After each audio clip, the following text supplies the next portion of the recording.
99% of men out there run their dates like total amateurs. They interview her, they chase her validation, they pick random locations, they do activity dates, she gets bored of you, there's no flirting, there's no tension, and that's why women very often, they will ghost you and nothing ends up happening between you and her. And that's what we're going to change here today in this video. And I recommend you guys to keep watching this video till the end, because I can guarantee you that you find that you will make a lot of mistakes. So that brings us to the first point, which is that you need to manage logistics. Because most men are not doing this. They do activity dates somewhere downtown, like far from home. They pick random locations, or they go to her place. All of that means that you're not in control of the logistics, and that ruins your dates. It's always your responsibility to lead it to the bedroom at the end of the night. Women are not going to do this for you. They expect you to take the lead and to be competent and to plan for all of that stuff. And that's why it's important that you do your first dates always in a location near your place. Because once the vibe is there and you're hitting it off very well with her, then you can just walk to your place afterwards, or you can just take a short drive, but it needs to be as close as possible to your place. And also the reason why you want to do dates in places where there's low friction to take her home, i.e. near your place, is because if you do not do that, then what will happen very often is that you will be downtown, you will be far from your place, she'll be horny, she'll be ready to make it happen, but she will think, oh yeah, I have to wake up early tomorrow. And then she will just not go home with you. And in that moment, she will hold it against you, because she is going to backwards rationalize why nothing happens between you and her. She will say to herself, oh yeah, perhaps we were just not looking for the same thing. Maybe he's just not that confident. She will start to doubt you, and that's why she will ghost you. And that's why you take control of the logistics, do dates near your place, because if there's no opportunity for you to sleep with her, then you're just ruining everything. You potentially risk never seeing her again just because you made a mistake with your logistical planning for your dates. And also because so much in dating is about logistics, the place where you live, it dictates the amount of success that you can have in dating. Because if you live in a shoebox downtown, a one-bedroom apartment, then the logistics are great, and many women are going to want to go on dates with you and want to get to know you because it's low friction and it's all very easy, because women do not want to face difficulty when it comes to the entire dating process. But if you live somewhere far away in a suburb, or you thought that it was a good idea to live somewhere where you have a bigger house, where you have more space and where you have a pool in the backyard, yeah, you think that that was a great idea. It is not, man. The moment that you move somewhere as a guy, the first thing that needs to come to your mind is always, okay, how I'm going to run dates when I live in this location. Nothing else is important. The amount of space is not important, how great the house is, the resale value, and all of that nonsense that you guys are always taking into consideration. Do you want to have a great dating life or not? If you want to have a great dating life, then you're going to choose a location where it's very easy to run dates, things are very frictionless, and you set yourself up for dating success. You make it as easy as possible to run your dates. But if you're living far away, then just forget about having a great dating life, because many women are going to filter you out and they're not want to have anything to do with you. So that brings us to the second point, which is that you need to start going for what you want on dates. Because so many guys that I speak with, they tell me that they do not even plan to take her home afterwards. Now you want to do this, of course, in a calibrated way, but you want to understand that you cannot get something that you do not ask for. If you do not suggest to take her home, then it's not going to happen. She is not going to take the lead and take you home. It's your obligation to do that.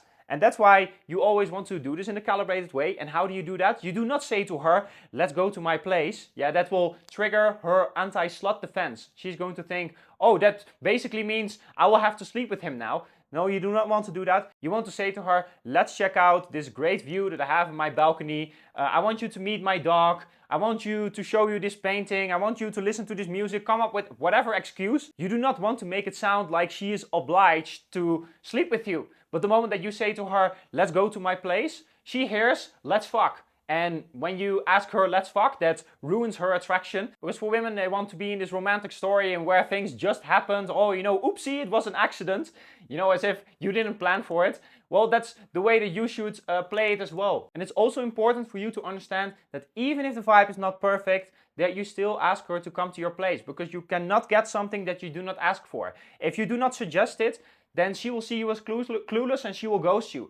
And very often the vibe will not be perfect, but she will still go home with you and you will still end up sleeping with her if you ask for it, and if you suggest to go over to your place. You will be surprised how many women will tell you yes. The moment that you have your process dialed in, you run your dates like a proper professional, and you are able to have a great vibe with her, or at least a decent vibe, at least better than all of the other beta males out there that are interviewing her on dates. The bar is very low in dating. You need to understand that, because that gal that you're going on a date with, she has been on many dates with thirsty beta males that were interviewing her and doing dinner dates, and that took her to cooking classes and shooting pool and other activity dates and all of that other nonsense. The moment that you run your dates like a proper professional, yeah, you stand out from the crowd, and that's why even if the vibe is not perfect, you will still take women home, because the bar is so incredibly low. So that brings us to the next point, which is that bedroom fun is always your fault.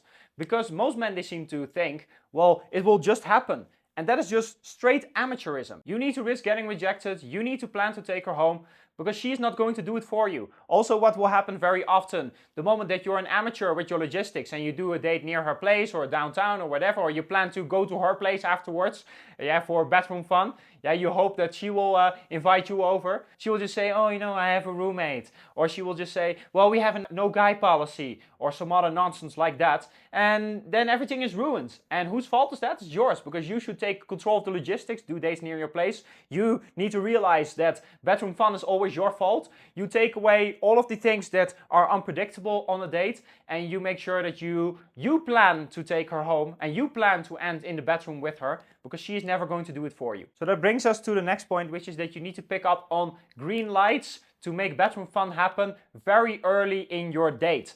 Because most guys, they are totally clueless. They do not see all of the signs that the woman was very high interest, that she was ready to make bedroom fun happen. And that's why so many guys out there, they are constantly stepping on their own dick, and they disappoint women and they get ghosted. And all of that was unnecessary had you picked up on the right signs, yeah, that she was interested in you and that she wanted to have bedroom fun that night. And this stuff, it starts before you even go on a date. Because the moment that you're talking with a gal on an app, yeah, and she sends you very long paragraphs, and she sends you a lot of exclamation marks and emojis, and she is super into you, she puts in a lot of effort into her texts, then that is a very good sign that she is ready for something, for some bedroom fun, if you go on a date with her. And that's why sometimes with these women where you get so many green lights already over text, the best thing that you can do is just to go to your place immediately. Yeah, not do a first date, and instead just invite her over directly, yeah, if you are calibrated enough. Also, another sign that you need to pick up on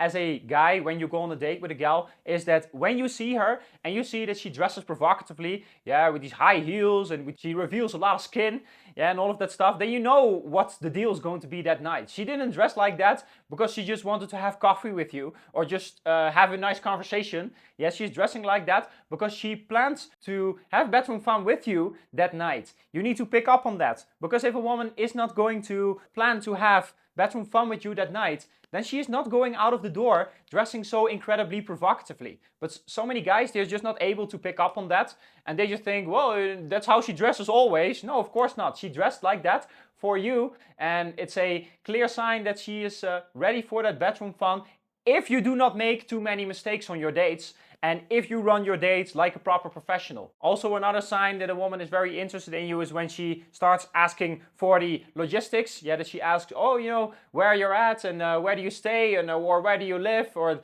those kind of questions. She wants to know, well, is it nearby? Is it frictionless? Yeah, that's why it's important that you manage the logistics, that you do dates near your place. Because the moment that you do that, then also you will get women to ask, hey, like, we came to this location, where do you stay? Yeah, she wants to know that because she wants to know if there's that potential to sleep with you. Yeah, if you run your dates like a professional and if the vibe is right. Of course, other signs that she is very attracted to you and that she wants bedroom fun to happen is when she's very nervous around you. She's constantly smiling even though you're not that funny. Yeah, every thing that you say, she is laughing at it, she's smiling at it, she is very compliant to you. Hey, let's go there, hey, let's do this, and she just goes along with it. Yeah, those are high signs of attraction that you cannot miss. And also what you need to understand is that sometimes women, they will start talking about sex on your dates, yeah? We're not sleeping together tonight, or they will tell you about some experiences that they have had in the past, or they will tell you, well, I never sleep with guys on a first date. Those things, when a woman says that, those are actually signs of interest. Yeah, especially we're not sleeping together tonight. Yeah, if you pass, that's just a shit test. Yeah, that is just, well, you know that I'm a shy virgin anyway. I'm saving myself till marriage. Yeah, and the moment that you pass it in a playful and a funny way, then 9 times out of 10, when she tells you we're not sleeping together tonight, she is actually going to end up sleeping with you that night. And another one is also when a woman says, I do not sleep with guys on the first date, but she is saying that also kind of as a test. Yeah, because a lot of women, they will say that to thirsty beta males out there, and they will think, oh, that means that I shouldn't ask her to come to my place afterwards. And at that moment, she knows that you're weak, yeah, and that you just listen to her whenever she says something. Yeah, even if she tells you, I do not sleep with guys on the first date, you should still suggest to go home afterwards. And you will see very often that women, they will do it. I've also had women that told me, I do not sleep with guys on the first date. And then I invite them over and it ends up happening on the first date. So do not take that too seriously. Yeah, run your dates as normal and do not become shocked just because she tells that to you. So it brings us to the next point, which is that you need to spike her emotions. Because if you do not spike her emotions, then she will not become hot for you. She will not feel attracted. She will not feel desire for you. That's why it's very important that you do the exact opposite of what 99% of thirsty beta males out there are doing, which is interviewing her, asking what she's doing for work, and being super serious with her, and never disagreeing with her, and looking for her validation and for her approval. That's why it's important you go on your date and you do not start talking about serious stuff. You just have fun with her, you tease her, you build a playful vibe, because you do not build attraction by getting to know her. You build attraction by spiking her emotions, by making her feel great, because that will make her want to sleep with you, and she might not even know you that much. Yeah, women do not sleep with guys that they know very well. They sleep with men that they feel highly attracted to and that they have desire for. And the only way that you build that desire is by spiking her emotions, by teasing her, and by having a fun time with her. So that brings us to the next point, which is that your mistakes will be held against you. Because most men, they go do activity dates or they take a woman out to dinner and all of that nonsense, and they will not end up sleeping with her that night. If you make mistakes, if you do not lead it to the bedroom, then she will hold it against you. She will backwards rationalize why nothing happens between you and her. She will think, well, it was just not meant to be. We are not looking for the same thing. Well, perhaps he's not that confident. He's not that attractive. Yeah, and that's why it's always important that you follow the process properly. Yeah, you manage your logistics properly, you spike her emotions, you always make sure that you suggest going over to your place. Because if no bedroom fun happened that night, yeah, but she was horny and she wanted to make it happen, then it's your fault that it didn't happen. She will hold it against you, she will ghost you, she will never want to see you again. So it brings us to the next point, which is that first dates, they dictate everything. Because a lot of guys, they will tell me, you're all the time talking about first dates. Why is it that you never talk about second dates? Well, I do, you just never listen to it. But the reality is that first dates, it dictates everything. If you run your first dates like an amateur, like most guys out there are doing, then you will end up getting ghosted and you will never see her again. Yeah, and if you ruin her attraction, she will just put you in the beta male category, yeah, and she will just let you wait for 5 dates before having bedroom fun with her. And then she doesn't really have that high desire for you anyway. Very often you need to realize that attraction has a very short window of opportunity. Yeah, if you do not jump on it, then she will ghost you and she will not want to see you again. You should never treat your first date as if it's an event in isolation. It's going to set the frame for the entire kind of relationship that you are going to have with her. It will determine how much attraction, how much desire she feels for you, and how much she admires you. So that's it, guys. So if you listen to this and you are frustrated with your dating life and you're looking for a solution, feel free to book a call with me with the link in the bio. I'll help you to attain that dating life that you've always wanted. That's it, guys. Peace.